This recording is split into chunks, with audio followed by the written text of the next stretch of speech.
Thanks for being here. Subscribe to Cheating Stories Best, so you don't miss new stories. Is it because of the wife's infidelity that the children are not of her husband? Today's story with a similar plot. Enjoy watching it. Please don't rely on ancestry kits for paternity tests. If you want to confirm your child's parentage, go for a proper paternity test at a local medical lab. Ancestry tests aren't accurate and should never be used to determine paternity. In my case, it raised concerns that led to a legitimate test. My life has been turned upside down in the past few weeks. I want to provide as much context as possible to get the best advice, but I'm not ready to discuss this with my friends, parents, or siblings. Background: I met my wife in high school and we got married during college. We have 5 wonderful children together, ages 33, 30, 28, 24, and 14. Regardless of what I'm about to share, I consider them a true blessing. Until a couple of weeks ago, I believed we had a perfect marriage. We were high school sweethearts, went out together rarely, had any arguments, and I felt like I was doing everything a loving husband should do. I don't mean to paint myself as a perfect spouse. I've had long working hours, and I might not have always been there when she needed me, but I want to emphasize that I never thought our marriage was in trouble. I never even suspected my wife of being unfaithful. She's always supported me and taken care of our children. Now, my oldest daughter recently did an ancestry test, and the results strongly suggested that I wasn't her biological father. She shared this with me privately, showing me the results, and I could see how upset she was.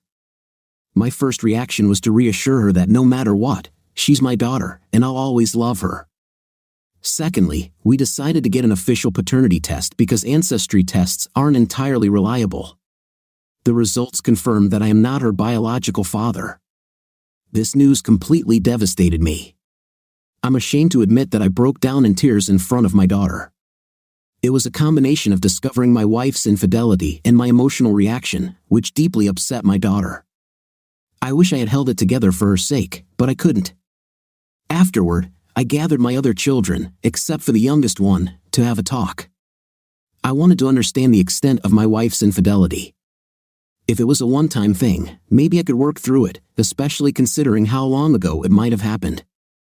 However, I didn't feel it was appropriate to involve my youngest child, who is still in school and a teenager. I shared the situation with the other 3 children and reassured them of my unconditional love. I told them that I'll always be their dad, but needed to know how long this had been going on. Their reaction was incredibly touching. They didn't care about the biological aspect, they were just upset to see how heartbroken I was. Their unwavering support has been my lifeline in these past couple of weeks. We had paternity tests done for each of the 3 children. Shockingly, none of them turned out to be my biological children, and they have 3 different fathers. Strangely, this revelation made the situation even worse. It wasn't just one ongoing affair, it was multiple. I can't quite explain why, but it does make it feel more devastating. I confronted my wife about this, expecting her to confess and seek forgiveness. However, she neither confessed nor took it seriously. She claimed the tests must be flawed, all 4 of them. It's hard to take that seriously. I kept bringing it up, and she dismissed it, growing increasingly annoyed with me. She even tried to guilt trip me, saying things like, "We've been together since high school. Do you seriously not trust me?" But how can I trust her when the evidence is so overwhelming? Now that I've explained what happened, let me ask a few direct questions for advice. 1. How can I reassure my children that this doesn't change anything between us? I fear my emotional breakdowns have made them doubt this, despite my repeated reassurances. 2. How should I handle my youngest daughter? It seems like our marriage is beyond repair, and I'll eventually have to tell her something. I don't want her to know the truth until she's older, but I also don't want my wife to lie and paint me as the villain. 3. Is there any way at all to save my marriage? I've been with my wife my entire life, and it's hard to imagine a life without her. I know the straightforward answer might be to leave her, but we have 5 kids together. If there's any chance to salvage our marriage, I want to seriously consider it. Based on the advice from this thread, I've decided to take the following steps.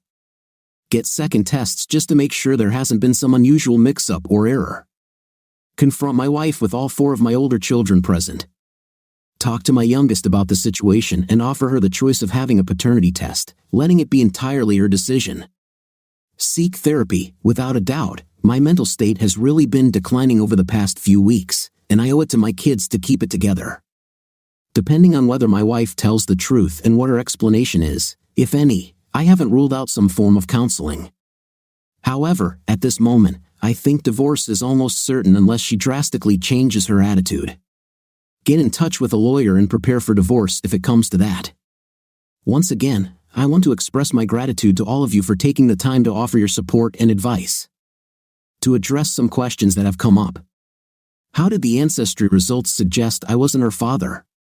My family is entirely of Irish descent, and we have no relatives outside of Ireland except for my immediate family. I even have the stereotypical red hair. However, my daughter's ancestry results showed no connection to the British Isles, Western Europe, or Northern Europe. That's what raised concerns, although it's not conclusive, hence the paternity tests. Which two children share the same father? My two eldest daughters share the same father. How did your wife conceive your children? Our eldest daughter was not planned, while all the others were. We conceived each time several months after actively trying. Our first 3 planned children were a mutual decision, but our youngest was a result of my wife's desire for one more child in her late 30s. Eventually, I agreed to it, and she was conceived several months after we started trying. Are you infertile? I don't know. I've never had a fertility test done. However, the fact that none of our planned children are biologically mine makes me think that I might be infertile. I will get a fertility test as soon as possible. My kids and I confronted their mom not long after. It was a tough conversation. She seemed to realize that nobody believed her anymore, and she broke down, apologizing a lot. But she wouldn't explain herself or give me any closure. We barely spoke for the next few weeks, and I thought she might eventually open up and talk to me, but that didn't happen. One evening, I came home to a heartbreaking discovery. She had taken an excessive dose and ended her own life. I lost the love of my life, and I'll never know the truth about her actions. I wish I could turn back time and forget about it all. Regardless of her mistakes, I genuinely wanted to work things out, and now I'm burdened with guilt for pushing her for answers. The most painful part of this whole ordeal was seeing my kids trying so hard to support me despite losing their mother. So please, take the time to express your love to your family while you still can. That was our first story in this video. Let's listen to our next story, which will be no less interesting. 10 years ago, my ex-wife started seeing another guy and kicked me out of my own house. Our relationship wasn't great, but I was completely taken by surprise. To make things worse, I was served with a protection order that forbade me from returning home or seeing my kids without written permission from my wife. This order lasted for 90 days, and it crushed me. A family member introduced me to a tough lawyer who was incredibly smart and straightforward. She filed a response to the protection order but warned me that these legal processes take time, and we probably wouldn't get in front of a judge within the 90-day period. She stressed that I had to follow the court order to the letter. If there was any evidence that I hadn't, it would be an uphill battle when my wife sought to renew it. Within just one day, my ex needed me to look after the kids. I was staying at a friend's place since I had nowhere else to go. So we agreed that I would watch the kids at our house. I waited nearby while awaiting an email from her. She called me and reminded her of the court order and that I wouldn't come without written permission. This happened 2 more times in the first week. So I told her I wouldn't leave my current location until I received that email, which was about 20 minutes away. I even sent her a text to remind her. The very next day, she once again failed to send written permission. We had planned for me to pick up the kids and take them to school because their school was close to my workplace. However, because I hadn't received the required permission, I ran out of time to get the kids to school and make it to work on time. She called me in a rage when I wasn't there. I reminded her about the court order and that I was out of time. She ended up being significantly late for work that day. She wanted to give me blanket permission to come and go as needed, but my lawyer advised against it, emphasizing that I should stick to the court order. The climax of this situation occurred a few weeks later when she once again forgot to send me permission. Her boyfriend was staying over, but he didn't have his car. It turns out he was her direct supervisor at work. She had to call a coworker to pick up the kids and take them to school, and the coworker eventually found out about the situation. This gossip quickly spread at their workplace. Within a week, her boyfriend got fired because of their relationship, and my ex was suspended from her job. By that time, I had my own place, so most days the kids ended up staying with me. Later, I found out that the boyfriend was the one who suggested the protection order. My ex-wife was pretty mad about it because it turned out to be evidence that I wasn't a threat to her or the family. The judge scolded her for it when we settled for support and parenting time.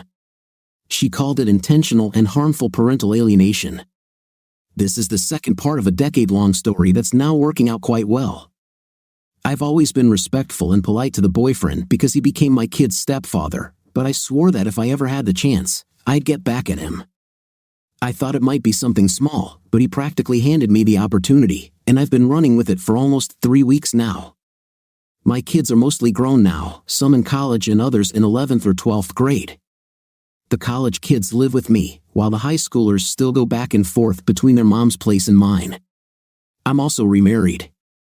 My wife and I each have our own cars, but she owns and insures a minivan for when we all need to go somewhere together. The kids can use it too since only one of them has a car. We only have one set of keys, so I attached an AirTag to it. It's a little device that tracks its location, just in case the keys were ever lost. About 3 weeks ago, one of my older kids took the van out for the night but ended up staying at his mom's place on the couch. Around 7 a.m. the next day, another kid asked to use the van. I checked the AirTag and found out it was hours away in an industrial area of another town. I was pretty concerned about why my kid was there. I called him, and he was at his mom's place right where he said he'd be. He had no idea the van was missing. I called the police and told them where the van was located.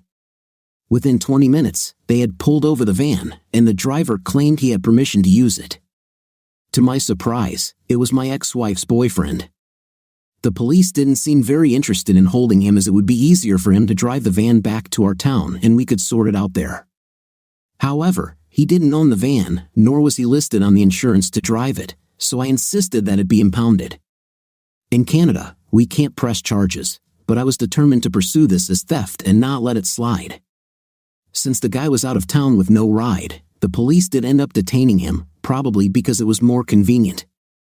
I got the information for the yard where they impounded the van. Since we both had the next day off, my wife and I drove over there to pick it up. When we arrived, I first checked for any external damage since it seemed to be sitting lower than usual. Fortunately, there was no visible damage on the outside. However, when I checked inside, I discovered that it was loaded with industrial fasteners and cables, like the kind used for seismic mitigation. It turns out that the boyfriend had used my wife's van to pick up materials for his job. My wife immediately turned and walked towards the office, and I had to jog to catch up with her. She asked the people at the yard who had access to the van. They explained that only my wife and I had access because they had the only set of keys. I understood where she was going with this. I told them that no one should be allowed to access the van except for us. I gave $35 as a tip, and they assured me that they would keep it secure by moving it to a locked area within the yard. We then headed back home without the van. We hadn't even returned home from the long drive when I received the first text from the boyfriend regarding retrieving the equipment from the van. I explained that we had left the van at the impound lot due to the expenses we incurred, including towing, impound fees, and daily storage. I made it clear that he needed to pay these costs up front before I would consider releasing the van. He got really angry and swore that he would reimburse me, but I firmly declined his offer. Within an hour, I received a call from his boss who urgently needed the equipment for a time-sensitive job. I informed the boss that the van had been impounded and that I wouldn't be able to retrieve it until the following week. I reiterated that payment had to be made in advance. The boss began using harsh language, but I calmly explained that I had not stolen a vehicle to transport their equipment. When he continued to be disrespectful, I told him I wouldn't tolerate the abuse and hung up. Then I blocked him and his company on all the platforms where I could be reached. That was 3 weeks ago. Since then, I've managed to come up with excuses every time the boyfriend tried to arrange picking up the van. Often it was because the kids needed the van and I had to drive them. The boss managed to reach me a few times using different phone numbers and sent numerous emails that I ignored. However, I did respond once to explain that both my wife and I needed about 4 hours for the round trip, and the payment had to be made in advance. The costs had added up, including $125 per day for secure storage, towing, and impound fees, and so on. I also wanted to be reimbursed for the fuel that the boyfriend had used, as well as our travel expenses. We had previously agreed on the standard rate of 58 cents per kilometer, and the boss sent an e-transfer to cover the total cost of our trips. By now, the van had made one trip and our car had made two, totaling almost $1,600. So finally, on Friday, it all came together. My wife and I drove over to pick up the van. We had already prepaid for it, and it was ready to be released. When I grabbed the keys, I dropped off a dozen beers at the office as a gesture of goodwill. Then I went to get the van. However, I had no intention of transporting the boss and boyfriend's equipment. Instead, I arranged for it to be stored at the yard with the same storage rate as a vehicle. I had it unloaded and left just before the yard closed for the weekend. Shortly after, I received a call from the boyfriend asking when he could come with a work truck to collect the equipment. I explained that it was still at the impound lot, almost 2 hours away, and that the office would only be open on Monday at 9 a.m. There was only silence on the other end of the line, so I hung up after about 10 seconds. Throughout this whole ordeal, I've been getting occasional updates from my ex, with whom I now have a good relationship. She was furious with her boyfriend and made it clear to me that any consequences were entirely his fault. He managed to keep his job, but he won't be receiving the next pay increase, and he won't get his year-end bonus. My ex mentioned that their workplace was severely short-staffed, which is why they couldn't afford to let him go. However, he's in trouble both at home and at work. There's been no word on whether he'll face criminal charges for taking the van, but that's up to the legal authorities to handle, and I'm not pursuing a civil lawsuit. That was our second story in this video. Let's listen to our next story, which will be just as exciting.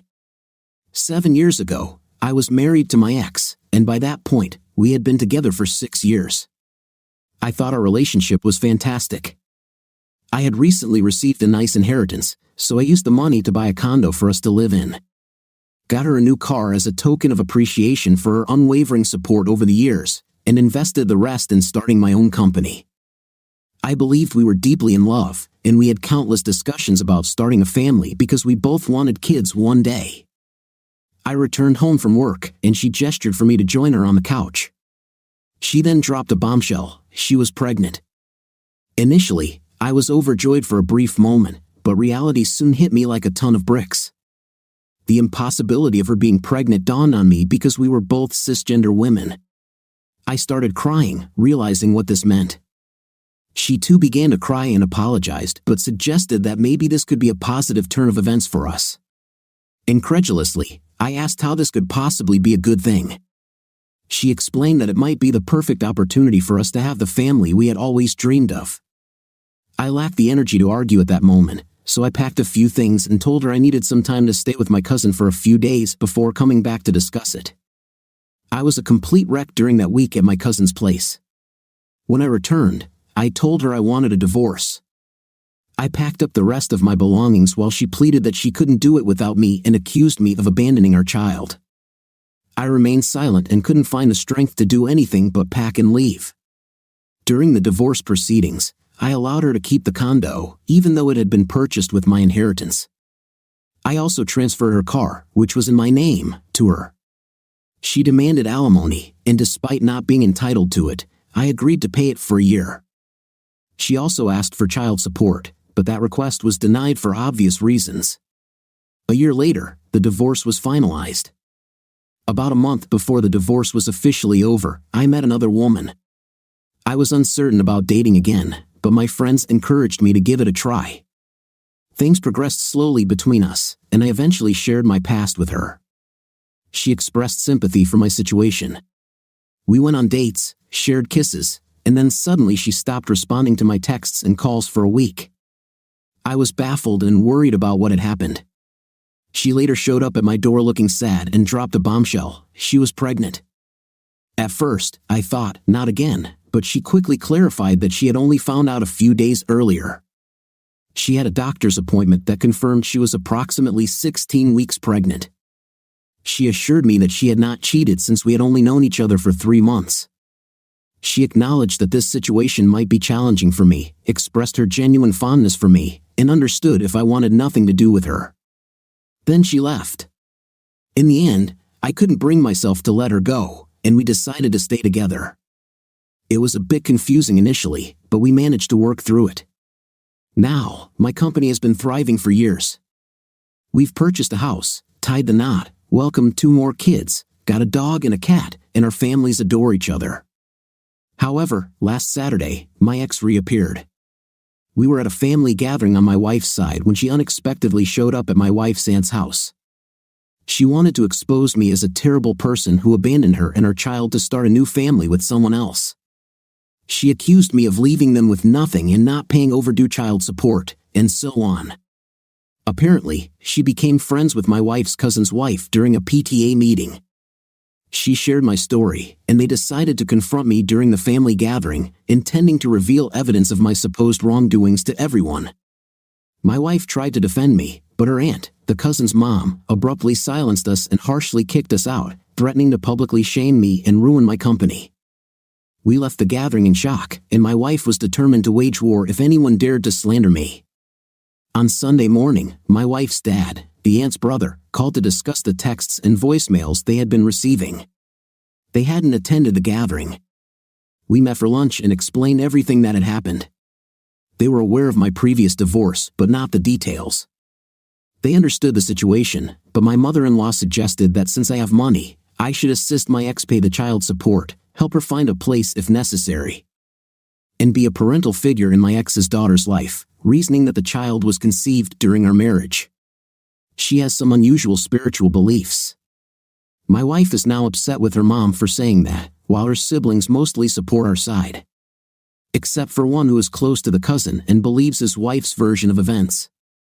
We've decided to ignore the extended family drama for now. I noticed that many people fixated on the fact that I gave the condo to my ex.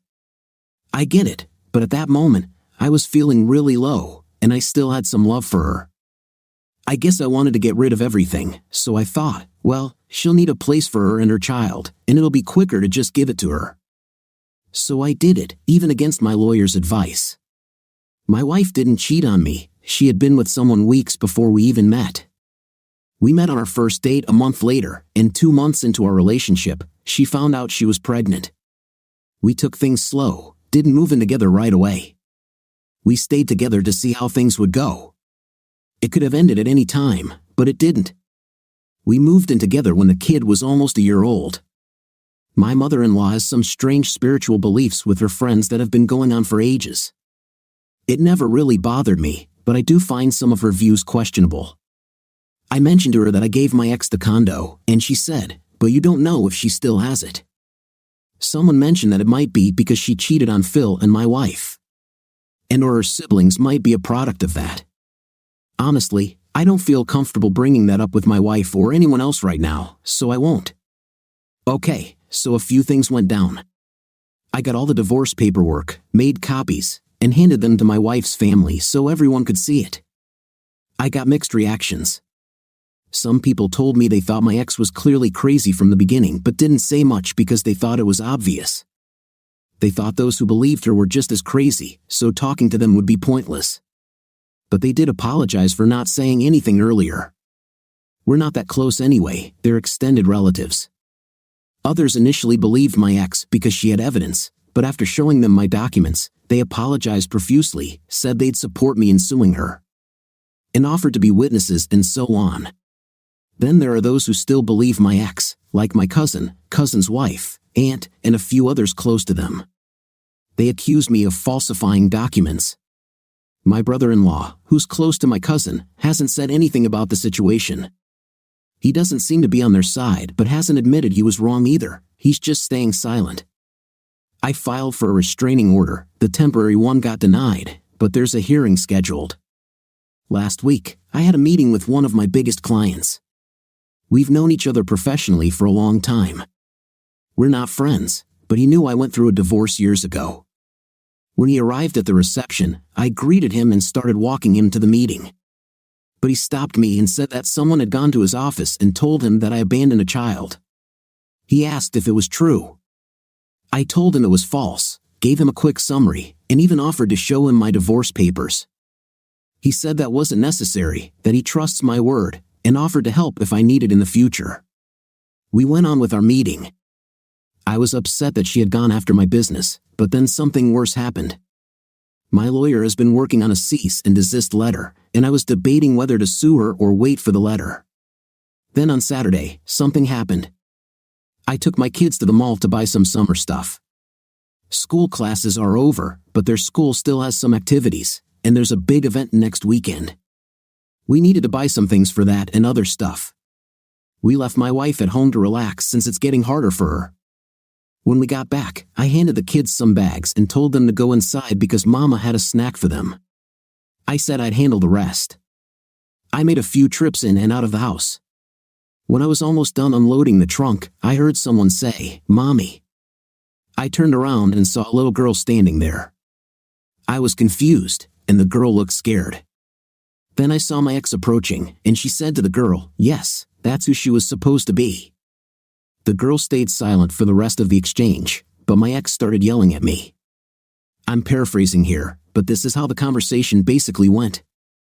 My ex expressed disbelief that I wouldn't want to be in her daughter's life, emphasizing that she was an amazing and innocent child who had done nothing wrong. She accused me of abandoning her for a random person who got pregnant and made me responsible for the child. I said that she tried to do that. My ex denied being a random person, claiming it was different. I pointed out the actual difference, stating that the woman in question hadn't cheated on me, and I had chosen to be responsible for the child without any coercion. My ex argued that it wasn't fair and questioned how I could bring other kids into our home while not prioritizing our daughter.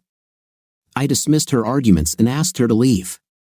She continued to accuse me of not thinking about our daughter, pointing out disparities in our kids' education. I responded by calling her unreasonable and telling her to leave, threatening to call the police. She challenged the likelihood of me doing so and urged me to be reasonable. At that moment, my wife emerged from the house, announcing that she had already called the police, advising my ex to leave before they arrived, and asking me to come inside. I grabbed the last 2 bags and went inside. Through the window, I saw my ex grabbing the little girl by her arm quite roughly and dragging her to her car. Then she left, and now I'm genuinely worried about the girl. The police showed up, we talked to them and showed them footage from our cameras, including footage from my car. I filed for a temporary restraining order again, and it got approved, so that's good for now. I told my lawyer to forget about the cease and desist letter. I'm suing her. I can confirm that she doesn't live in the condo anymore. I'm not sure what happened to it or where she's living now, but we'll see. It's been a few weeks. My ex hasn't showed up at my door again since last time, thank the universe. However, she did show up at my office looking for me last Monday, but I wasn't there. I'm mostly working from home now to help my wife, who's on bed rest due to pregnancy complications. I did go to the office on Thursday, and as I was leaving to go home, my ex's sister was waiting for me. We used to be close, but we cut contact when the cheating happened, per my therapist's advice. Anyway, she said she had been coming for a few days, waiting outside hoping to see me because she needed to talk to me about something important. So we went to a nearby cafe, and she told me what my ex has been up to since the divorce. She sold the condo about 1.5 years after the divorce was finalized and moved to a rented house. She told me my ex said it was a quick way to make money to buy all the stuff a kid would need. As time went on, her family noticed stranger than normal behaviors in her. I won't go into too much detail, or we'd be here for a while, but essentially, she was diagnosed with bipolar disorder about 2 years ago and was treated for a bit. But then she stopped. I talked to my lawyer, and he said this makes things a bit tricky, as she could defend herself with not guilty by reason of insanity. However, the fact that she has been refusing treatment for a while now would help my case. The sister said she's sorry for how my ex is acting and that she would help me with whatever I need for the case. She's still around her sister to try and mitigate her episodes for the sake of her niece. I asked why Child Protective Services hasn't gotten involved, and she said her parents are trying to prevent that from happening. I couldn't stay longer. I had to get home before my sister-in-law had to leave, so we exchanged numbers and will be in contact if needed. That's all for now. I have the hearing for the permanent restraining order this week, so hopefully that goes well. The sister mentioned that my ex let it slip that she's not sure who the biological father is because she slept with 4 different people, 3 guys. Around the time the kid was conceived. When I learned this, I felt even more stupid that she was just sleeping around, and I had no clue. The youngest of our bunch felt left out, always being stuck in that same little room all the time, and she decided to come out earlier than expected. Combined with the new stay in school starting, I feel like I could use a long nap. But thankfully, everyone is doing great now. Now on to my ex. The anxiety levels I was dealing with were through the roof back then. They're still pretty high, but at least I can breathe. Basically, there was silence for about 2 weeks, and then I got a call saying she tried to cash a fake check in my name. I have no clue how she found my bank, but just like the fertility clinic documents, the check was obviously fake and didn't fool the clerk. She got arrested right away. Currently, she's in a psychiatric facility getting treatment. I'm not sure how long she'll be there, but once she's out, she's headed to trial for check fraud, and from what I've heard, it doesn't look good for her. On the flip side, her parents know I was planning to sue her and that I have evidence of another forgery crime she committed. They begged me not to go through with it, since that would likely mean a longer sentence for their daughter. Maybe it's an unpopular choice, but I made a deal with them. They'll make sure everyone she lied to about me knows the truth. I don't want to deal with this right now, so I accepted. So far, it's working out. As for the girl, I'm happy to say she's with my ex's sister-in-law right now. I won't go into all the details, but it seems there's no way for my ex to get her back in the future. Even though it's not really my business, I let my ex's sister-in-law know that if her parents try to get the girl, I'll help her with that. My wife and I are also distancing ourselves from my mother-in-law. It turns out that my ex befriending the cousin was just a coincidence, and they both decided to use it to their advantage. The cousin and the aunt used my ex's lies to get back at me, claiming they work harder than me to make less money than me, and it's not fair. What do you think of our stories today?